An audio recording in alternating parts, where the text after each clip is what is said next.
Yeah, we should start. I got to figure out what's the best way to share the slides.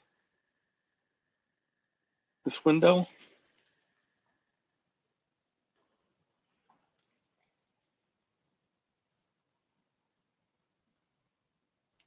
Well, if your browser allows you to share just the window, then that usually works better.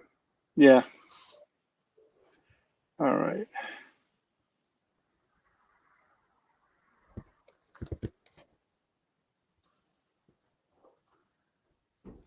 Let me, as soon as I can get those shared, I will do that and we can start.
Yes. Select window.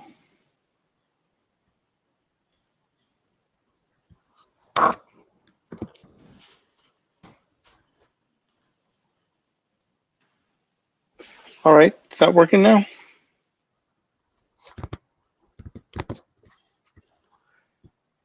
Screen share is being started. I'm still not seeing slides now. It's thinking. Yeah, there it is. I see the slides now. Okay, there we go. Yeah, you're hot. Cool. Thank you, Roman. All right. Now that I've mastered the tricky technology, I'll just be able to hit the down button.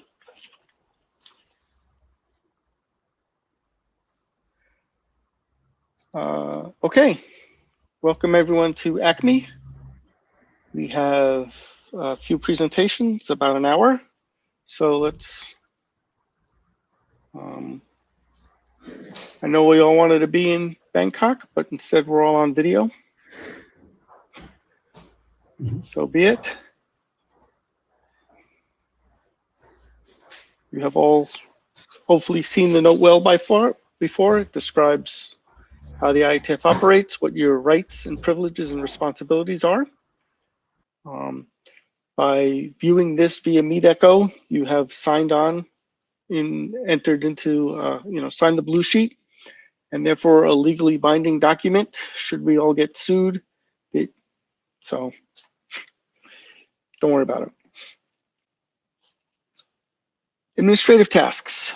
So we need one or two note takers. Yov's going to do the Jabber scribe because he'll cut in and talk. Can we have someone to do the CodiMD or Etherpad, whichever you'd like to call it?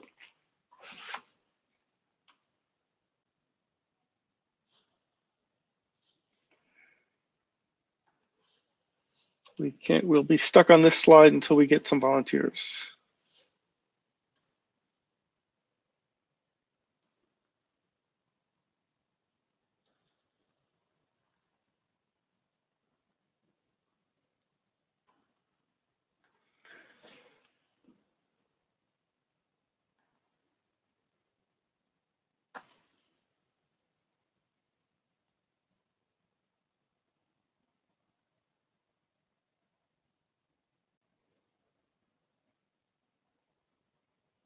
Has volunteered to drop some things in CodiMD. Thank you for that. Yeah. Oh, thank you. Great. Okay. It should be pretty easy. It's populated with the formatted version of the minutes of the agenda. So great, thank you. All right, next slide. The agenda. So we already did the first bullet, the administrivia. I'll go through the next section is the drafts that are out of the working group and onto, various parts of their publication lifecycle. The authority token list, those have been IESG reviewed and we're waiting for revision. We know I know the authors plan to do stuff. They've just sort of been busy with STIR, which is their main interest. So those will happen. Alexi had a whole bunch of feedback. And he's just recently posted a revision, and he's got another one coming soon to hopefully address the last of the feedback. Last meeting, we pushed STAR delegation through the working group last call.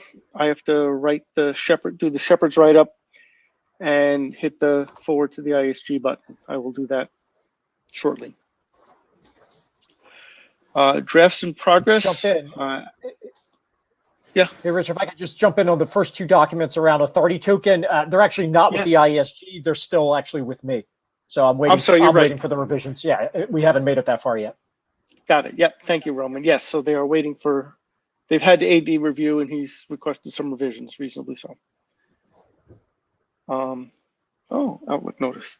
Yep. Thank you. STAR delegations waiting Shepherd's write-up. I will get to that probably during the next coffee break thereafter and hit the button to forward that. Drafts in progress.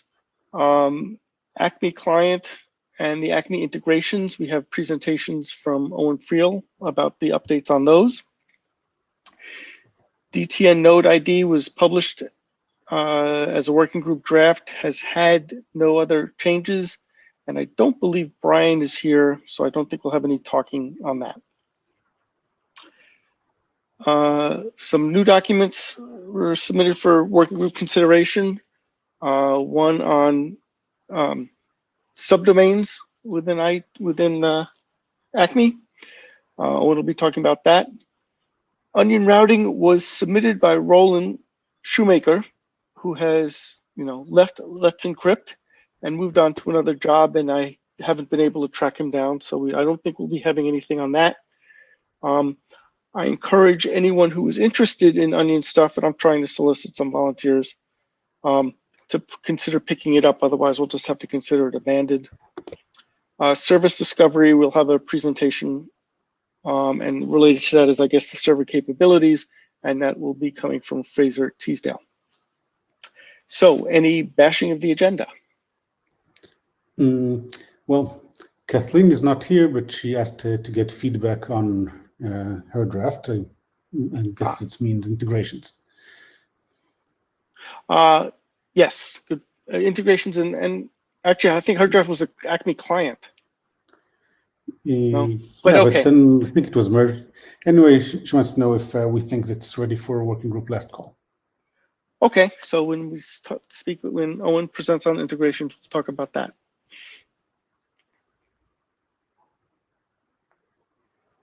Okay. Okay. All right. Owen, you're up.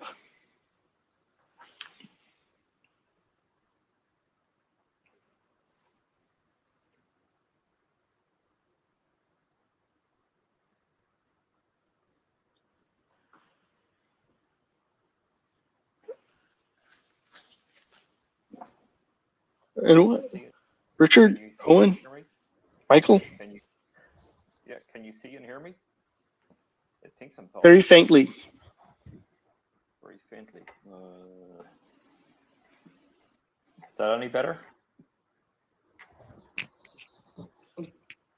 Any better? Yes. Okay. Okay, so a quick update on what's happening with Acme integrations. We can go on to the next slide, Rich.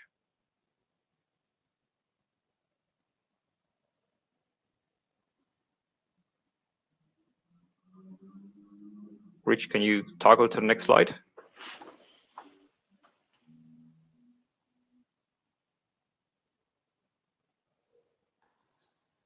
Rich, can you hear me?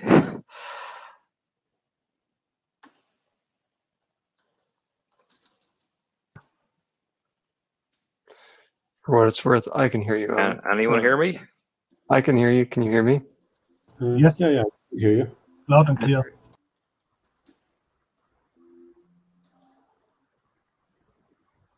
Rich, can you go to the next slide?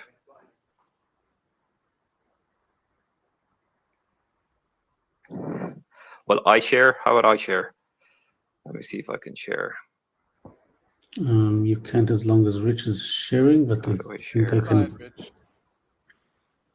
Have we lost? Here, I stopped his sharing, so you can start now. What's okay?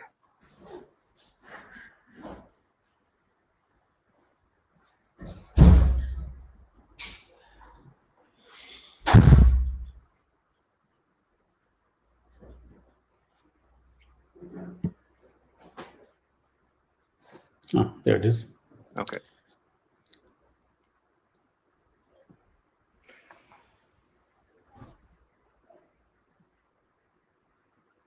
Fraser, are you available? Okay. Now, people can see my screen, hopefully. Yeah. So, quick summary. This is an informational draft. It describes how Acme can be integrated with multiple existing client and device search enrollment mechanisms without requiring any changes to Acme.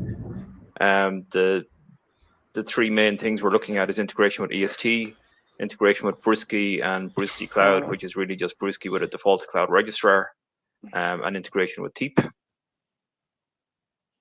There's been a few changes since draft 0.2. We just published draft 0.2 very recently.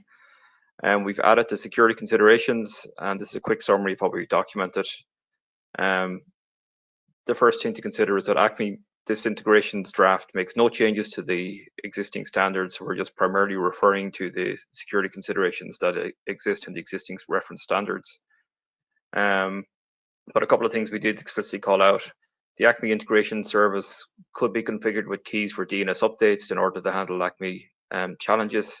So the operator of that Acme integration service should consider restricting the blast radius and the DNS zone that those keys can update. Similarly, the Acme integration service could be authorized to write to HTTP servers for handling HTTP challenges. And again, the operator should consider restricting the blast radius of these server accesses. And also the Acme integration service, because it's handling requests coming in from multiple clients and proxying those requests through to the Acme server, we need to consider Acme integration DOS attacks. And we should consider on the Acme integration service having certificate caches to avoid having to ping the Acme server continuously when it's not necessary. So those three security considerations are described in more detail in the draft. Additionally, the only other changes that are made, there's some minor editorial changes. We fixed up some broken references, and we've fixed up some nits with the call flows and some nits and typos throughout the doc, but they're only minor editorial.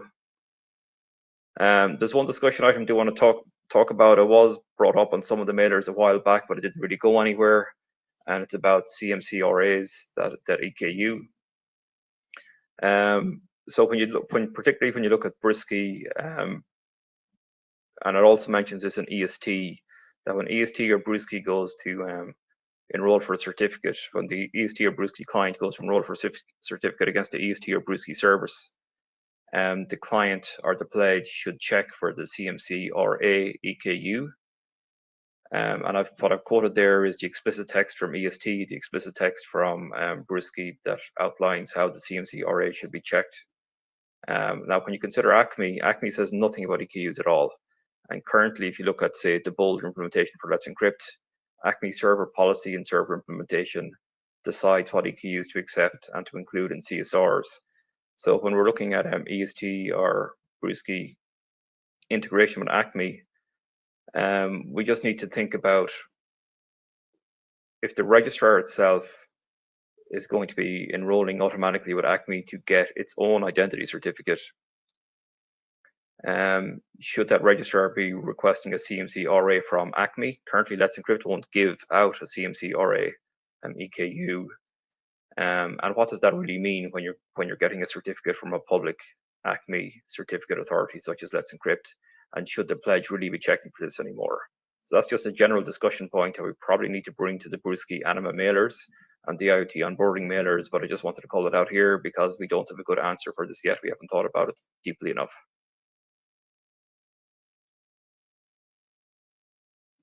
And next steps is reviewers, please, and feedback, please. And there is an old email thread on Brusky and on this CMC RA that we must bring to the top of the mailers again, because we do want some input on this, and we do need to close on this before we close on the ACME Brusky and ACME EST integrations sections. And that's it. Okay, thank you. See that we have Michael. I'm going to stop the share so that I can take a look at the chat again. And that's it. Back to you, Rich, or I am done.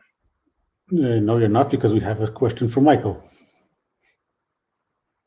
Oh, Owen asked me a couple days ago about this point, and I went, "Oh shit, yeah, this is a real issue." And so I have an email half written about this issue, and ironically, Brusky allows the registrar to have a self-signed certificate, and that is actually part of the leverage point. So you can have this bizarre situation where you could have a registrar that's giving out certificates to clients that it got via ACME while itself not using one, which really feels bizarre.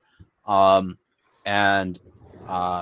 I think that, that's a discussion that I think we should have. And in the not yet adopted ACME subdomains thing, it's possible that maybe that the authorization process that would allow you to through one authorization do quite a number of subdomains, not a wildcard, but many certificates. Maybe that actually should set that bit. But then there's some other issues about what that bit really means that maybe it's actually really we shouldn't set that bit, and we need another bit. I don't know, but I think that's a conversation I'm going to start on the list.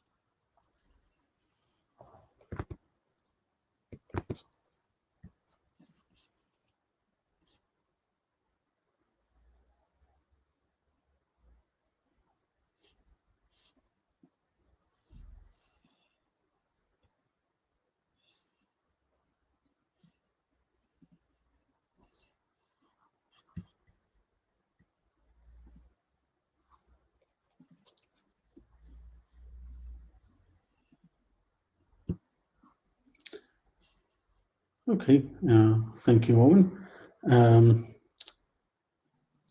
Anything else? Okay, so I guess the next one is what, subdomains? Yeah, subdomains. Okay, I will share again.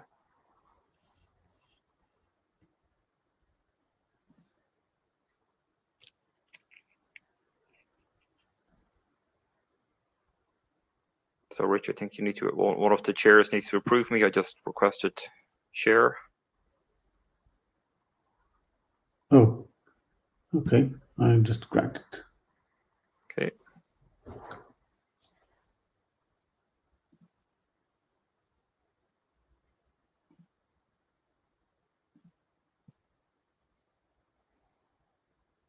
Okay, so subdomains 3. We published a new version of this a couple of months ago. So the summary, ACME allows an ACME server to issue certs for a given identifier, e.g. a subdomain, without requiring a challenge to be explicitly fulfilled against that identifier. For example, an ACME server could issue a cert for foo1.foo2.bar.example.com, where the ACME client only has to fulfill a challenge against one of the parent domains, for example, bar.example.com or example.com. An ACME server could issue certs for a number of subdomain certs and only require a single challenge to be fulfilled against the parent domain, which is a nice optimization and has scale benefits when we want to issue a large number of end entity certs. And this is related to the device integration stuff we were talking about in the last presentation. Acme for subdomains may optionally be used with pre-authorizations, but pre-authorizations are not necessarily required. I just quoted the relevant section, the relevant text from RFC 8555 on order objects, and it's a bit in bold here. That's important. The authorizations required are dictated by server policy, and there may not be a one-to-one relationship between the order identifiers and the authorizations required. So what that means is that the order object could be for a subdomain, and the authorization required could be for a parent domain. Some changes since changes in 3 since ITF 108. We've incorporated the Mailer feedback on 02. I know Russ gave quite a bit of feedback. We've updated the terminology section, and we've added security sections, and there's some open items that I do want to talk about that were discussed on the Mailer, but we didn't really reach any concrete conclusion.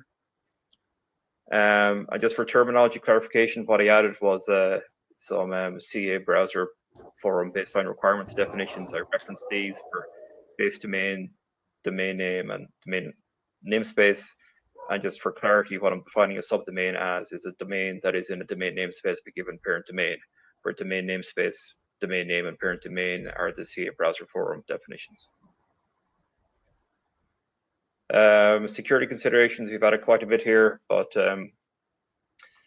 in summary, Acme for subdomains has exactly the same 2 security goals as Acme, and I've quoted these 2 security goals from Acme verbatim. So only an entity that controls an identifier can get an authorization for that identifier, and once authorized, an account key's authorizations cannot be improperly used by another account. So we've exactly the same security goals. We don't propose making any changes to our counter key management, channel establishment, validation channel establishment, or the security mechanisms or threat models there. And for Acme server policy decisions, we just clarified, because there was some confusion on the Mailer about this as well. The document may be applicable to public CAs, private CAs for issuance of IoT certs, etc. The baseline requirements may not necessarily be applicable, and specific server policies are outside of the scope of the documents. We just clarified all that in the security consideration section. There's 2 main open items which were discussed over and back on the Mailer over the last few months. First is, does the client need a mechanism to indicate that they want to authorize a parent domain and not the explicit subdomain identifier? Or does the client need a mechanism to indicate that they're happy to authorize against a choice of identifiers? So for example, for the foo1, foo2, bar, example.com, should we enhance the Acme protocols that the client is able to specify anywhere from 1 to 4 identifiers that they're willing to fulfill challenges against? And the second question is, that was raised in the Mailers, is does the server need a mechanism to provide a choice of identifiers to the client and let the client choose which challenge to fulfill? So for the same example again, should the server be able to specify anywhere from 1 to 4 identifiers that the client can pick from to fulfill? So both 1 and 2 require JSON object definition changes to the baseline Acme spec, and they're not currently covered in the subdomains document. Currently, the document only defines how a client can submit a new order or new authorization for a subdomain, and the server can choose any of the parent identifiers that requires a challenge fulfillment on, but can choose just one. And so we're not giving the client a mechanism to offer a choice of identifiers that they're willing to fulfill. Similarly, we're not giving the server the option to choose or to provide a choice of identifiers that they're willing for the client to pick and choose from. And if we want to do that, it requires some changes to the JSON. And next steps is just discussion on the open items. And based on the discussion on the open items, what do we actually want to do with this document, because it's still not adopted. Okay, I'll just leave the open items shared out there. And that's it. That's the presentation, pretty quick.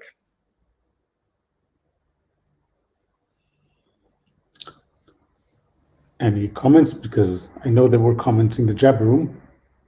Might as well make them at the mic unless you want me to relay them.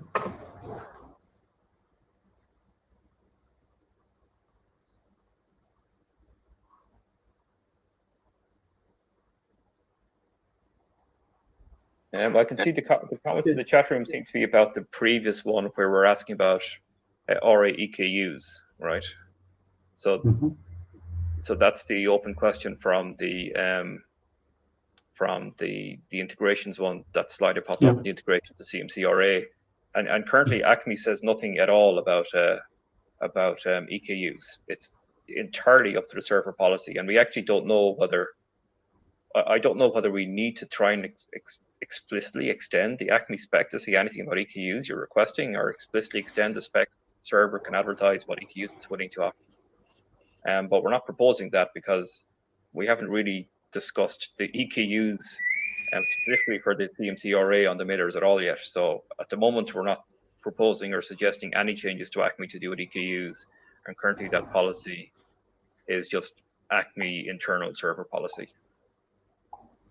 And we're not entirely sure how to handle the CMCRAs yet, which is why we need that discussion. But in the subdomains, we're not talking about EKUs at all. In the subdomains draft, we're not really talking about EKUs at all. The only open items are the choice of identifiers.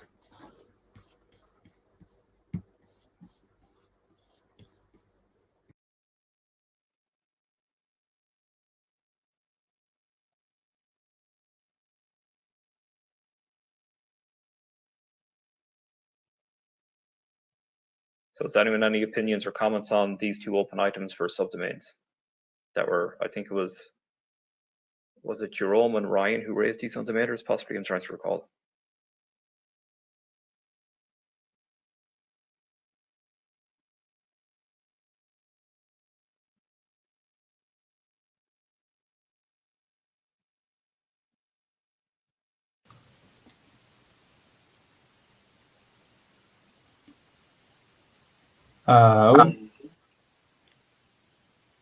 Just a comment about the EKUs and whether we want a mechanism for service to express things like what EKUs it will put on the cert. I have a draft, which I'll speak to very briefly later, about a mechanism for servers to express their capabilities in the directory meta field. And in that draft, I also talk about the possibility of servers expressing their policy. That's out of scope for the draft. But I do suggest that it might be a topic of interest for future work. So I'm definitely on board with discussing ways for servers to express their policies so clients can make more nuanced decisions about whether or how to interact with the server. Okay, it sounds interesting. I'll read those when they come out.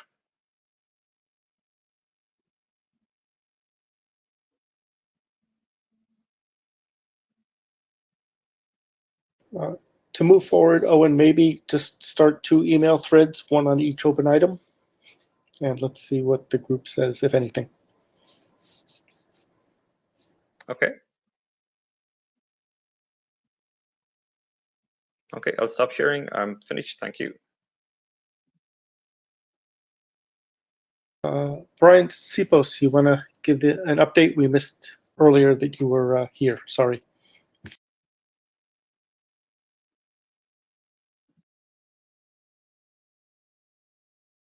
I'm on. Can you hear me? Okay. So the good news is that the primary DTN drafts are making their way through the IESG review now. The security review on the primary users of these certificates that are being discussed for ACME issuance are being worked out. There's a lot of detail that's being hammered down, which is good. But what that means is that the ACME use of those certificates is really going to rely on those details being finalized. And I also saw that the SMIME draft, having gone through for ACME, progressed further, is going to help out because the DTN use case is very similar in flow, though a completely different encoding than the SMIME use case. So all the secondary activity is progressing, which is good for the final use that DTN will have. of Acme.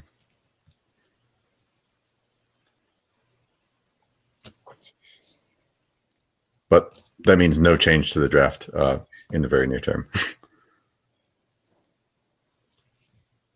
Okay. If you want to solicit discussion on the client document, Kathleen's doc. Yeah, sure. Just let me share my screen this time. It's this one, right? Yes, I did. Okay. Can you see this? Because I can't. Can you see the screen? It's still being started. Oh, okay.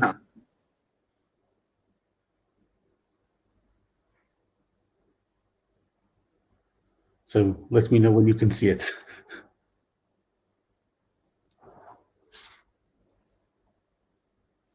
I thought I did. Comment said you need to pick the screen app you want to share. Let's see that. Okay, You Chrome. And that's the one, I think, yeah. There. Yes. Okay, so this is the draft, and what Kathleen wanted to know is she wanted to solicit comments, and the other thing to answer the question whether we think it's ready for working group last call.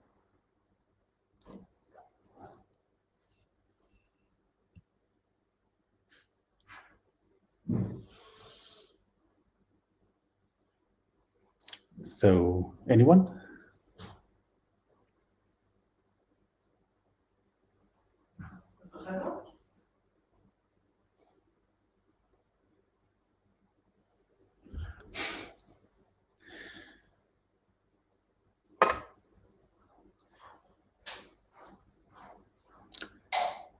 Okay, that's not a lot of participation, and I guess we'll take it to the list.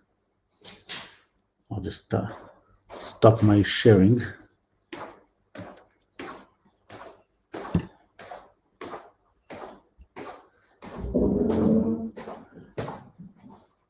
Okay, which leaves us just with the Acme service discovery.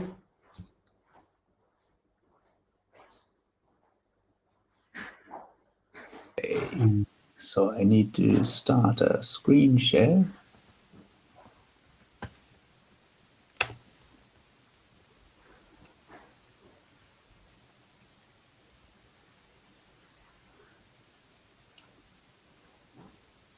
Oh.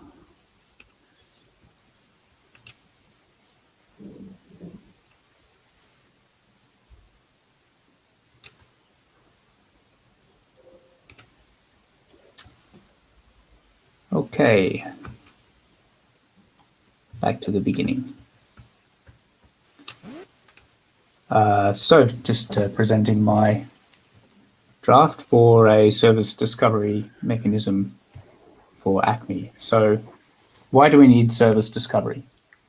The Acme ecosystem is growing, and there are now multiple publicly trusted CAs with Acme endpoints, and also private enterprise PKIs are beginning to implement Acme.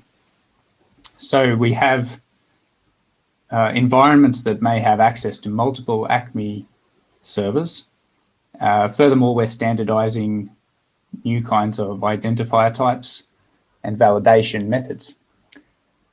So clients need to know what service can I use to acquire an email certificate for S/MIME, or to acquire a DNS certificate. Explicit client configuration can be challenging, not always. Some environments with centralized configuration management are likely to use that to push configuration to clients. And the disposition that says, well, I don't want any auto discovery, I want to make sure that my client is explicitly configured, is valid. But in other cases, that doesn't work so well, or it doesn't scale. So you can think of devices, maybe printers, IoT things, even a light bulb entering a network. And this thing could be quite difficult to explicitly tell you need to use this Acme server over here, but you may still wish to be able to have it talk Acme and opportunistically acquire a certificate to secure communications with that device. Another situation is an organization with a bring your own device kind of network where people are coming in with who knows what software that can't necessarily be managed by their configuration management system. And yet, you know, their email clients, they might want their users to talk SMITE. Okay, if you're a big enterprise network using Outlook everywhere, you might be able to push that configuration out through Active Directory. Well, what if some of your users have brought their own computers and they're running Thunderbird or Mutt? So these are the kinds of use cases that service discovery can be useful for. The goal is that where you want service discovery, it enables automatic selection of the best server in the environment, best being defined by the network administrators and how they express the services that are available. So there are a bunch of different service discovery protocols. Some are peer-to-peer or distributed, such as DNS service discovery over multicast DNS. Some use a central registry. Some are specifically tied to particular communications technology, such as Bluetooth. And some are general, using existing naming systems, such as the DNS.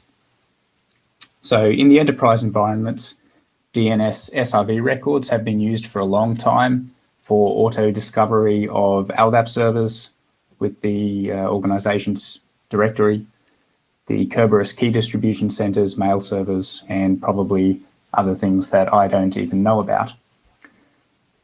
RFC 6763 defines DNS service discovery, and it uses pointer records for listing of available service instances in a given domain, and SRV records and TXT records with supplementary data to give information about where those service instances are located and any other data that might be of interest to clients for that particular service type.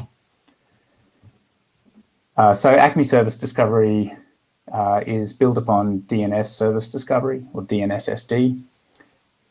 So there are a few assumptions here. The assumptions are that the Acme client has its network configured and that its network configuration includes a domain name or a Kerberos realm name or something that it can use to decide I'm going to look for services in this domain. The assumption is that the organization can manage its own DNS records to advertise the services. And we also make an assumption that successful retrieval of a directory object by an Acme client implies that the service or the server is up and running and available for the client to use. So the first step for the client is to determine its parent domains. These could be given by explicit configuration or, as I've alluded, something that comes via the network configuration or the Kerberos realm. Basically, some way for the client to decide here is a domain name or here is a series of domain names that I will search for Acme services in. It then searches for pointer records with the owner _Acme server ._TCP the parent domain. And I'll just give an example here of this domain corp.example advertising two Acme server instances, one called corp CA and the other one called C4A. So each of those service instance names owns an SRV record and a TXT record that describe where that service is located, gives the path to the directory object, and gives a list of the ACME identifier types that ACME server supports. So this will allow the client to construct the URL to reach the directory object, and also make a decision about whether it will even attempt to use that server. For example, if this is an SMIME email client, there's no point that it would try and contact a server that's only offering DNS identifiers. An important thing here is that this specification rescopes the meaning of the SRV priority field across multiple owners, whereas traditionally it would only be for multiple SRV records in the same owner. Scoping it across multiple owners allows the administrator who is setting up these advertisements to define priority among different service instances. And the draft goes into a bit of detail about that, and also some security consequences of this rescoping of the priority field. So from here, the client will choose the best server, that is the highest priority server that is advertising capabilities that meet its needs, and constructs the directory URL, attempts to get the directory object and parse it to see if it is a valid ACME directory object. And if so, all good, that is the server that the client will try to use. Otherwise, it will try the next server, and if it exhausts all of the service instances advertised in the current parent domain, and it has other parent domains to try, then it can go across to the next parent domain and repeat the DNS service discovery for that parent domain. And once it runs out of parent domains, then it can either give up or fall back to a default, such as Let's Encrypt, if this is for a DNS client. So I have some working code for this. I have a fork of certbot where I hacked in the service discovery. I don't know if I will submit a pull request, but if you hack on certbot, I would be interested in your feedback on the feature and the draft in general, and also on how I have gone about that. And I wrote this blog post that gives a bit more detail and some demonstration of that running code.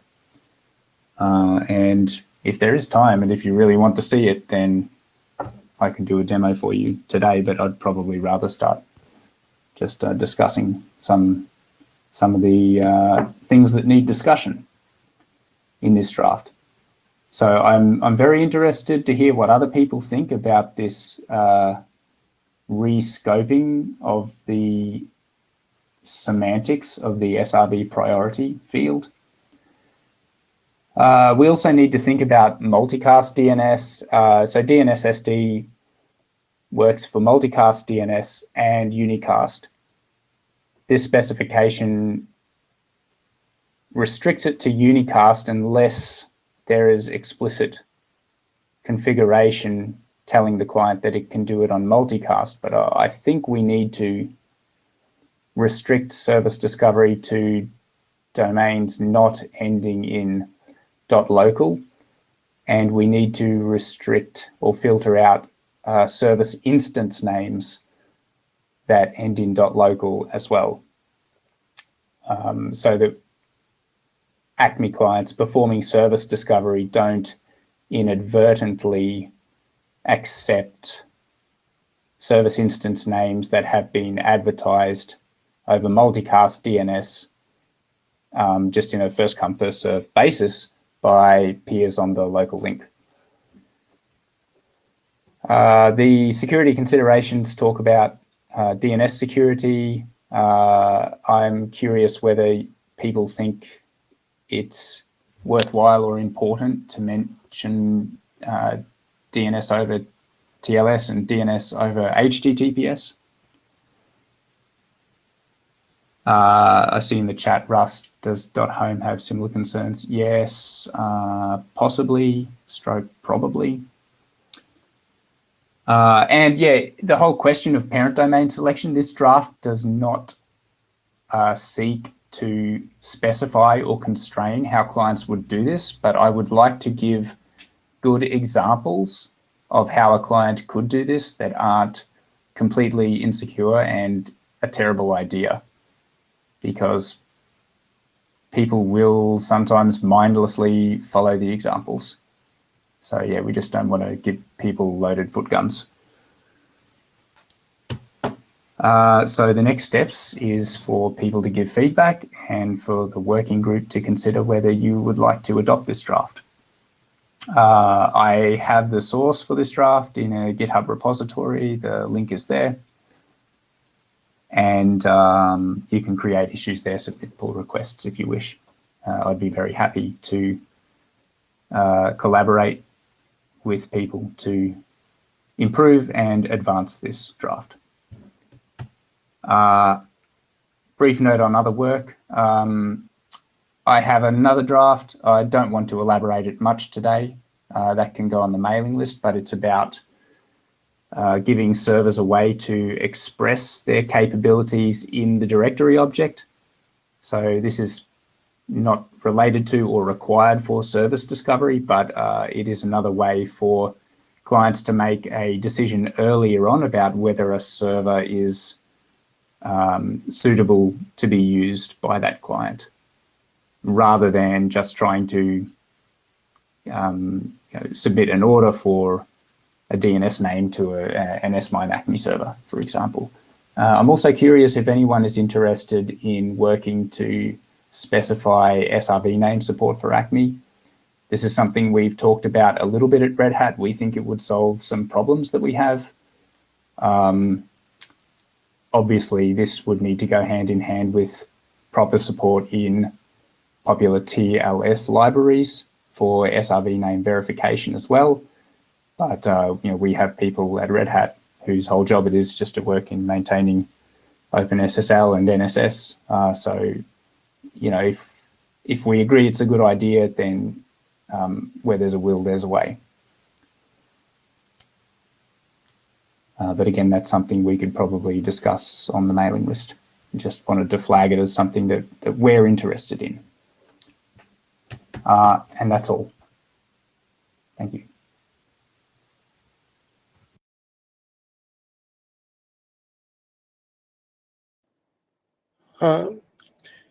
Gee, I'm not sure. Well, I don't want to, yeah, we'll use, I guess, the show of hands tool, do a quick poll. How many people have read the draft? Give me a...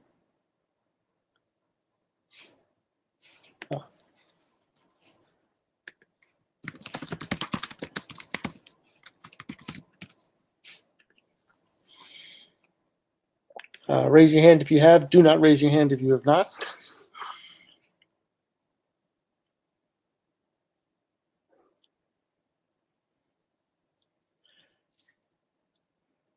All right. I don't think enough people have really read it yet to discuss, to consider adoption. Fraser, could you post an individual draft via the data tracker? And then we can, and then mail to the list asking people to read it, and let's see if we get feedback there. Or if you want to, if you prefer, just post a note to the list saying you've got the draft. Can we have some discussion? Let's see what the GitHub interactions are. Yeah, the drafts have been published. Okay.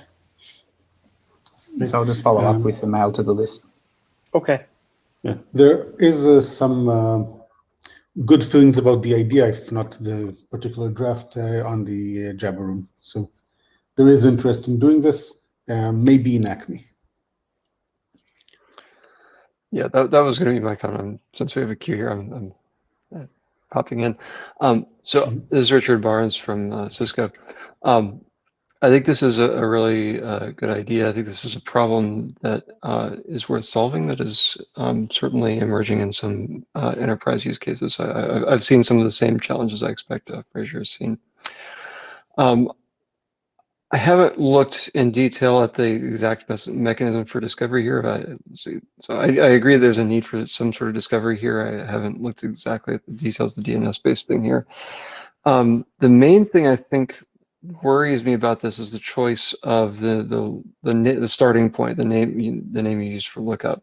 And for that, I wonder if, for at least some identifier types, we could leverage the identifier you're looking to authenticate as a starting point. So for example, with a domain name identifier, you could use the domain name itself or some parent domain.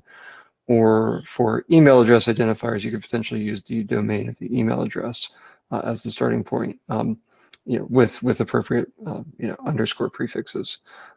Just suggestion there. The identifier type stuff, I wonder if that might be better in Meta as opposed to in the discovery system, since it's just one more HTTP query. So in general, I think this is on the right track, and I think it's probably a problem worth solving in this working group.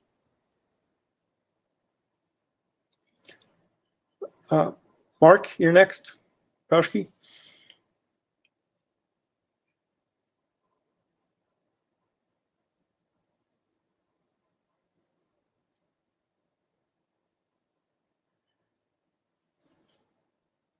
Okay, any other comments?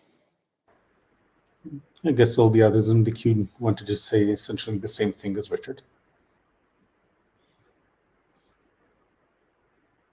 Okay.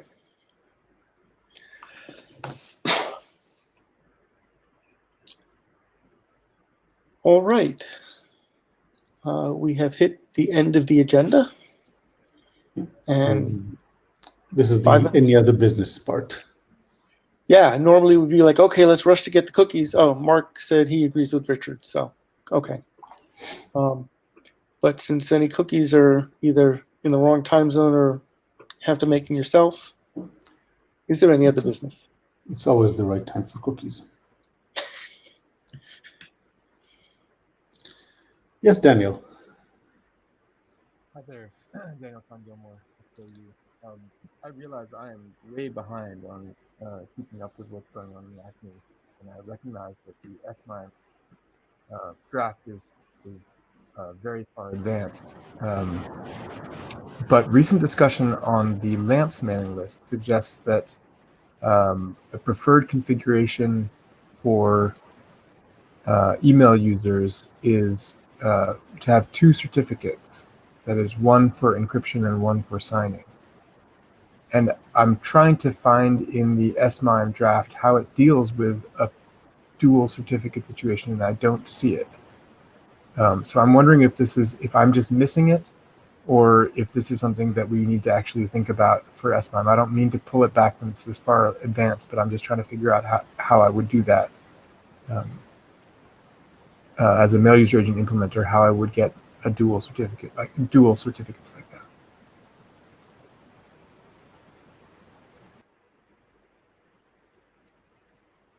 Very interesting question. I haven't thought about this. So yes, now would be a good time to clarify this. I think might need a small extension field. Let's take. I wonder. Yeah, I mean, I wonder if that's just an informative note to say that, once you've validated an email identifier, you can issue different certs under it for different key types. Well, I was just wondering if there is a need to signal that you want for one purpose or for another, and whether this will reflect in certificate. That's my only thought.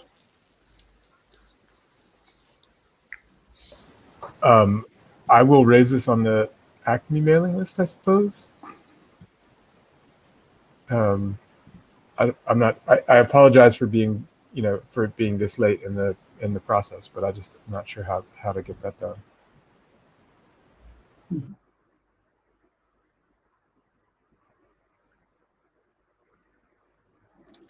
Yeah, Roman?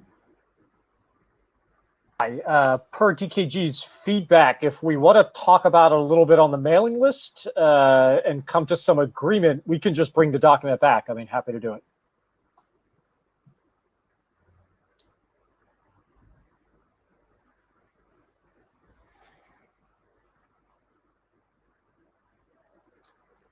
Alexi said it.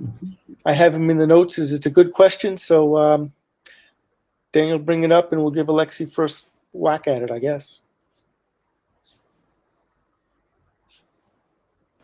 Okay, will do. Thanks. Anything else?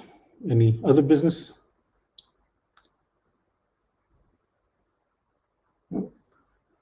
So I guess we got 2 minutes of our lives back. Thank you everyone for coming.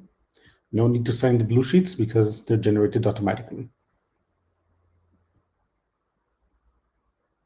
Thank you, and for your patience with the chairs. My Bluetooth connectivity problem. Okay. Enjoy the rest of your week. Bye. Bye.